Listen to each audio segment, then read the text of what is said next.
हिमालय की गोद में भस्म लपेटकर तपस्या करने वाले और मोह माया से कोसों दूर रहने वाले नागा साधुओं के बारे में दुनिया भर के लोग जानते हैं। लेकिन जब भी नागा साधु दिखाई देते हैं, एक सवाल मन में आ ही जाता है कि क्या सिर्फ पुरुष ही नागा साधु बन सकते हैं? महिला नागा साधु कौन होती है और होती भी है कि नहीं? ये उत्सुकता लोगों में जरूर होती है। ऐसे में आज हम महिला नागा साधु की कुछ रहस्यमयी बातें आपको बताने वाले हैं, जिन्हें सुनकर आप काफी हैरान रह जाएंगे। जैसे कि क्या महिला नागा साधु भी मेल नागा साधु की तरह ही बिना कपड़ों के रहती हैं? और वो नागा साधु बनने के लिए अपने जिस्म का कौन कौन सा हिस्सा त्याग करती हैं? जानेंगे ऐसी ही कुछ और भी रोचक बातें, तो बने रहिए वीडियो के अंत तक।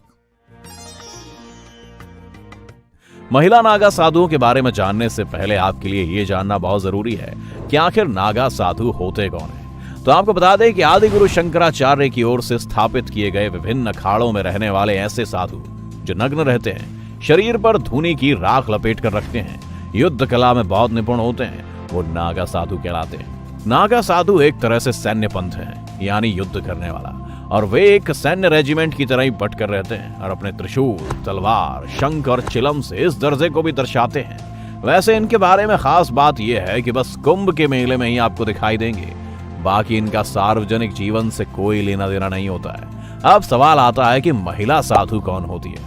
असल में साधुओं में वैष्णव, शैव और उदासीन तीनों ही संप्रदायों के नागा अखाड़ों को बनाते हैं। नागा में बहुत से वस्त्रधारी और बहुत से दिगंबर यानी कि निर्वस्त्र होते हैं। इसी तरह महिलाएं भी जब संन्यास में दीक्षा लेती हैं तो उन्हें भी नागा बनाया जाता है। आपको बता दें कि भक्ति और त्याग का प्रतीक ये महिला नागा साध्वी पूरा दिन साधना करती है। इन्हें सुबह सवेरे उठना पड़ता है। इसके बाद ये नित्य कर्मों के बाद शिव जी का घोर जाप करती है। दोपहर के भोजन करने के बाद ये नागा साधु फिर से शिव जी साधना में लग जाते हैं। आपको मालूम ही होगा कि नागाओं के इष्ट देवता भगवान शंकर होते हैं, इसलिए इनका जीवन भी बिल्कुल भगवान शिव की तरह ही होता है। ये लोग हमेशा नशे में धुत रहते हैं और ये चौतरफा अग्नि के सामने बैठकर साधना करती हैं। गर्मियों की दोपहर हो या पूस की रात, नागाओं का जीवन एक जैसा ही रहता है। आपने अब जब ये जान ही लिया है कि इनका जीवन कितना कठोर होता है, तो ये भी जान लीजिए कि नागा साधु बनने के लिए महिलाएं क्या क्या करती हैं।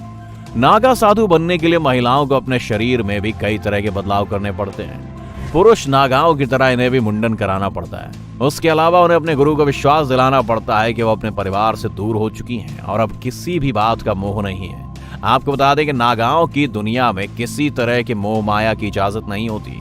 ये खुद को भगवान के चरणों में समर्पित कर चुके होते हैं। कई वर्षों की कठिन परीक्षा और त्याग के बाद भी सिर्फ कुछ महिलाएं ही नागा साधु बन पाती हैं। महिला साधु बनने के लिए ऐसे चरण से गुजरना पड़ता है जिसके बारे में आपने सपने में भी नहीं सोचा होगा। इन्हें सबसे पहले भौतिक सुख सुविधाओं का त्याग करके खुद का जीते जी पिंडदान करना पड़ता है। इसके बाद ये साध्वी मुंडन करवाकर खुद का तर्पण करती हैं। एक आम महिला की तरह घर गृहस्थी के जीवन से निकलकर खुद का पिंडदान कर ये साध्वी खुद को इस संसार के लिए मृत बना देती हैं। उसके बाद शुरू होता है उनका नया और कठिन जीवन, जहाँ एक ओर ये सभी सुख सुविधाओं से दूर हो जाती हैं, वहीं दूसरी ओर नए जीवन में इनका एकमात्र काम होता है भक्ति और साधना।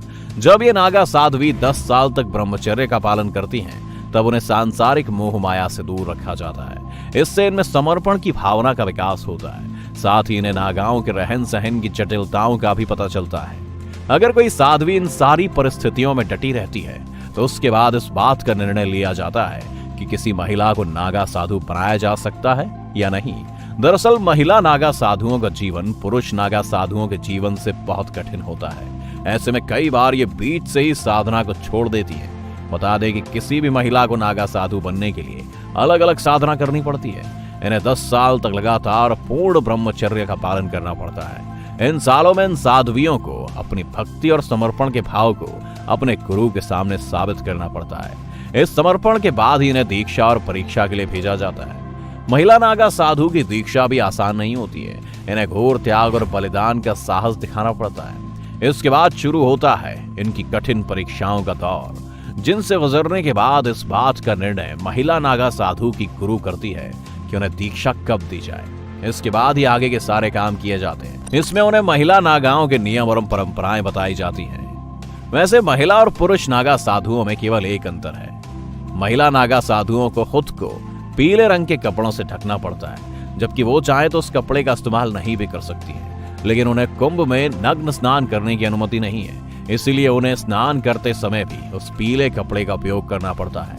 पीले वस्त्र ही इनकी पहचान होती है। ये कपड़ा भी सिला हुआ नहीं होता, इसे गंती कहा जाता है। नाग साध्वी इस पीले गंती को धारण करके ही कुंभ में प्रवेश लेती हैं। जानकारी के लिए बता दें कि किसी महिला को साध्वी बनने से पहले किसी अखाड़े की महिला साध्वी से दीक्षा लेनी पड़ती है। अखाड़े की आचार्य महामंडलेश्वर उन्हें दीक्षा देती हैं। वहीं अगर बात करें इनकी लाइफस्टाइल के बारे में, महिला नागा साधु माथे पे तिलक और सिर्फ एक चोला धारण करती है। आमतौर पर यह चोला भगवा या सफेद रंग का होता है। ये रंग पहनकर ही उन्हें विचरण करना होता है। इनका रूप इस रंग में और भी भक्तिमय नजर आता है। कुंभ में नागा साधुओं के साथ महिला नागा साधु भी शाही स्नान करती हैं। इनके लिए कुंभ के मेले में शाही स्नान के लिए अलग से व्यवस्था होती है।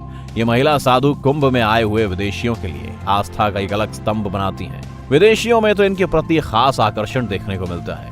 इनकी दिनचर्या और त्याग के ऊपर विदेशियों ने कई डॉक्यूमेंट्रीज भी बनाई हैं। दरअसल नागा साधुओं के सुपरनैचुरल पावर और -20 डिग्री के तापमान में हिमालयों के पहाड़ों में बिना कपड़ों के रहने वाले साधुओं के बारे में जानकर लोग हैरान रह जाते हैं। ऐसे में इनके जीवन से जुड़ी हर बात जानने के लिए वो काफी उत्सुक रहते हैं। तो दोस्तों, ये था महिला नागा साधुओं का कठिन जीवन और उनके जीवन के कई पहलू जो इस वीडियो में हमने आपके सामने रखे। हम फिर हाजिर होंगे ऐसी नई और अनोखी बातें लेकर। तब तक के लिए अगर वीडियो पसंद आई हो तो लाइक और शेयर जरूर करें और ऐसे ही मजेदार और यूनिक कॉन्सेप्ट से जुड़े रहने के लिए चैनल को सब्सक्राइब करें और बेल आइकन जरूर दबाएं ताकि हम आप तक जल्द से जल्द पहुंच सकें। शुक्रिया।